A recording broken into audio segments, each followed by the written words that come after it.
The Great Gatsby. In the summer of 1922, Nick writes he has just arrived in New York, where he moved to work in the bond business and rented a house on part of Long Island called West Egg. Unlike the conservative, aristocratic East Egg, West Egg is the home to the new rich, those who, having made their fortunes recently, have neither the social connections nor the refinement to move among the East Egg set. West Egg is characterized by lavish displays of wealth and garish poverty. Tom takes Nick and Myrtle to New York City to the Morningside Heights apartment he keeps for his affair. Here they have an impromptu party with Myrtle's sister Catherine and a couple named McKee. Catherine has bright red hair, wears a great deal of makeup, and tells Nick that she has heard that Jay Gatsby is a nephew or cousin of Kaiser Wilhelm, the ruler of Germany during World War I. The McKees, who live downstairs, are a horrid couple. Mr. McKee is pale and feminine, and Miss McKee is shrill. The group proceeds to drink excessively. Myrtle grows louder and more obnoxious the more she drinks, and shortly after, Tom gives her a new puppy as a gift. She begins to talk about Daisy. Tom sternly warns her never to mention his wife. Myrtle angrily says that she will talk about whatever she chooses and begins chanting Daisy's name. Tom responds by breaking her nose, bringing the party to an abrupt stop. Gatsby's party is almost unbelievably luxurious. Guests marvel over the Rolls Royce in his swimming pool, his beach, crates of fresh oranges and lemons, buffet overflowing with a feast, and a live orchestra playing under the stars. Liquor flows freely and the crowd grows rowdier and louder as more guests get drunk. It rains on the day of the meeting, and Gatsby becomes terribly nervous. Despite the rain, Gatsby sends a gardener over to cut Nick's grass and sends another man over with flowers. Gatsby worries that even if Daisy accepts his advances, things between them will not be the same as they were in Louisville.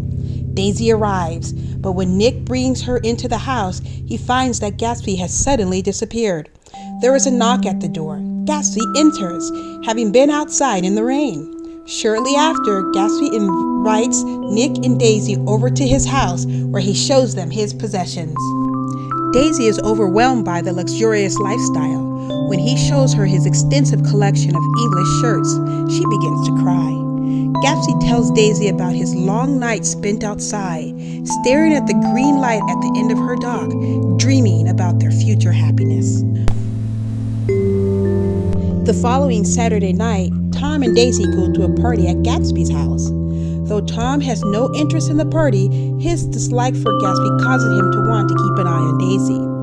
Gatsby's party strikes Nick much more unfavorably this time around. He finds the revelry oppressive and notices that even Daisy has a bad time. Tom upsets her by telling her that Gatsby's fortune comes from bootlegging.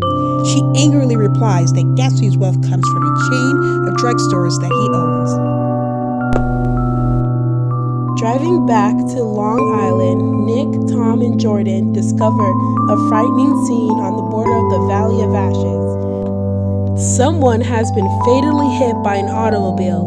Michaelis, a Greek man who runs a restaurant next to Wilson's garage, tells him that Myrtle was the victim. A car coming from New York City struck her, paused, then sped away. Nick realizes that Myrtle must have been hit by Gatsby and Daisy, driving back from the city in Gatsby's big yellow automobile. After the accident, Wilson was so upset he decides that God demands revenge and leaves to track down the owner of the car. He looks for Tom because he knows that Tom is familiar with the car's owner. He saw Tom driving the car earlier that day, but knows Tom could not have been the driver since Tom arrived at the accident in a different car with Nick and Jordan.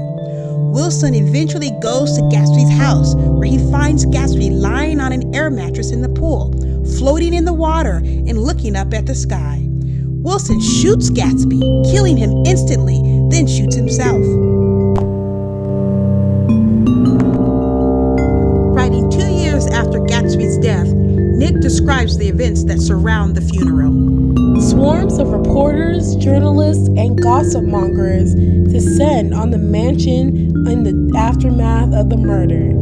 Wild, untrue stories, more exaggerated than the rumors about Gatsby when he was throwing his parties, circulate about the nature of Gatsby's relationship to Myrtle and Wilson. The only people to attend the funeral are Nick, Owl Eyes, and a few servants, and Gatsby's father, Henry C. Gatz, who has come all the way from Minnesota. I see now that this has been a story of the West. After all, Tom and Gatsby, Daisy and Jordan and I were all Westerners, and perhaps we possess some deficiency in common which made us subtly unadaptable to Eastern life.